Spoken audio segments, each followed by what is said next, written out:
చిరంజీవి గారు మీరేం తింటున్నారు? అసలు ఎనర్జీ ఏంటి? మీ స్టైల్ చూస్తా ఉంటే మాకే మెంటలెక్కిపోతుంది. ఒక జనరేషన్ కాదు, రెండో జనరేషన్ కాదు, మూడో జనరేషన్‌లో కూడా మీరు హవానా సాగిస్తున్నారంటే చాలా గ్రేట్. అనిల్ రావిపూడి గారు మీరు సంక్రాంతికొచ్చారంటే ఇంగ అది హిట్ అన్నమాట. బ్లాక్ బాస్టరు. అసలు చిరంజీవి గారు 70 ఏళ్ల వయసులో ఇంత కష్టపడాల్సిన అవసరం లేదు. ఎందుకంటే ఒక్క ముక్కలో చెప్పాలంటే అతను ఒక మెగాస్టార్. తమ్ముడు పవర్ స్టార్, కొడుకు గ్లోబల్ స్టార్, అల్లుడు ఐకాన్ స్టార్, మేనల్లుడు సుప్రీం హీరో. అయినా గాని ఇంతగానం కష్టపడుతున్నారు. ఎవరి కోసం? అది తెలుగు అభిమానుల కోసం. అది మనందరి కోసం. 2 తెలుగు రాష్ట్రాల ప్రజలు దీన్ని దృష్టిలో పెట్టుకొని మనశంకర వరప్రసాద్‌ని ఆయన సొంత పేరుతోటి అందులోటి వాళ్ళ ఆవిడ మన మేడం గారు సురేఖ గారి నేమ్ యురేకా అనే సాంగ్ పెట్టారు. ఇంత ఫ్యామిలీ అందులో ఒకటి వాళ్ళ అమ్మాయి మన ఆహ్, మర్చిపోయాను నేము. ఓకే. వాళ్ళ అమ్మాయి ప్రొడ్యూసర్ చేస్తుంది. అనిల్ రావిపూడి గారి మంచి కామెడీ ఎంటర్‌టైనరు. అందులోనే సుష్మిత గారు సుష్మిత గారు నిన్నెళ్ళాను నేను ప్రీ రిలీజ్ ఈవెంట్‌కి.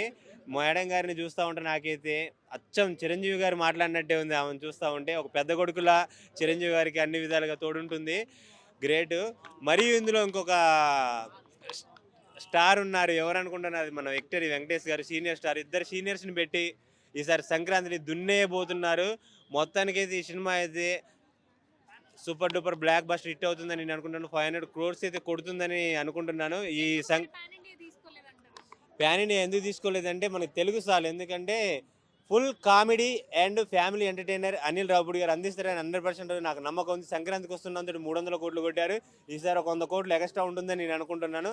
అంత బావుంది. మొత్తానికి సాంగ్స్ అయితే బాగున్నాయి. అందులో ఒకటి నిన్న రిలీజ్ అయిన ఉక్ స్టెప్ సాంగ్ అయితే చాలా చాలా బాగుంది మొత్తానికైతే. ఒకసారి పట్టుకొని ఏద్దాం. ఉరేకా నువ్వు కేక భలే బాగుంది. అసలు చిరంజీవి గారు ఏంటి ఈ వయసులో ఆ డాన్స్ ఏంటి అసలు? పిచ్చెక్కిపోయినాం మేమైతే. జనాలం పిచ్చెక్కి వెళ్ళిపోతున్నాం. సినిమా మాత్రం అదో లెవెల్‌లో ఉంటుంది. సంక్రాంతి 12వ తారీఖు బీభత్సమే. మెగాస్టార్ గారి గ్రేస్ చూస్తా ఉంటే ఒక్కొక్కడికి పూనకాలు వచ్చేసినాయి. ప్రీ రిలీజ్ ఈవెంట్‌లో సీట్లలో ఎవరు కూకోలేదనమాట. ఆ సాంగ్‌కైతే ఇన్ని రోజులు వచ్చిన హైప్ ఒక లెక్క, ఇప్పుడొచ్చిన సాంగ్‌కి ఒక లెక్క అన్నట్టు చాలా చాలా బావుంది. చిరంజీవి గారి లుక్స్ చూస్తా ఉంటే నాకు నిన్న ఆయన 70 సంవత్సరాల మనిషిలా అనపడలే నాకు. 27 సంవత్సరాల మనిషిలా కనపడ్డారు. అంత యంగ్ లుక్‌లో అనిపించారు. వాళ్ళ అమ్మాయి సుస్మిత కంటే చిన్న పిల్లవాడిలా నాకైతే కనిపించాడు. చిరంజీవి గారు మీకు సినిమా మీద ఉన్నటువంటి పిచ్చి, మీకు మీ మీద ఉన్నటువంటి మా అభిమానం మిమ్మల్ని ఇంత యంగ్‌గా, ఇంత ఎనర్జిటిక్‌గా ఉంచుతుందని నేను అనుకుంటున్నాను. ఇది 100% కరెక్ట్.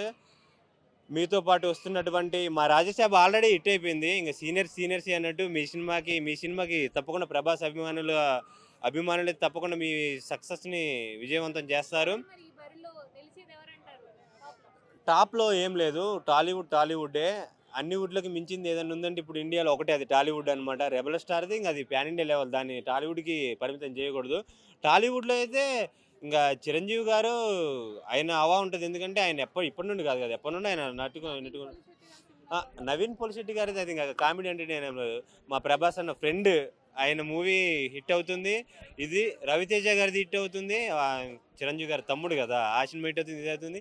ఇదే కాకుండా తమిళ్ విజయ్ దళపతి గారు వస్తున్నటువంటి 'జననాయకన్' మూవీ కూడా హిట్ అవుతుందని మేము అనుకుంటున్నాము. అన్ని లాంగ్వేజ్‌లో మా 'రాజేష్' హిట్ కావాలి. అన్ని లాంగ్వేజ్‌లో హీరో సినిమాలని టాలీవుడ్‌లో మేము హిట్ చేస్తాం. ఇది 'ప్రభాస్' ఫ్యాన్స్‌గా మేము చెప్తున్నాం. ఈ మా మాటే శాసనం.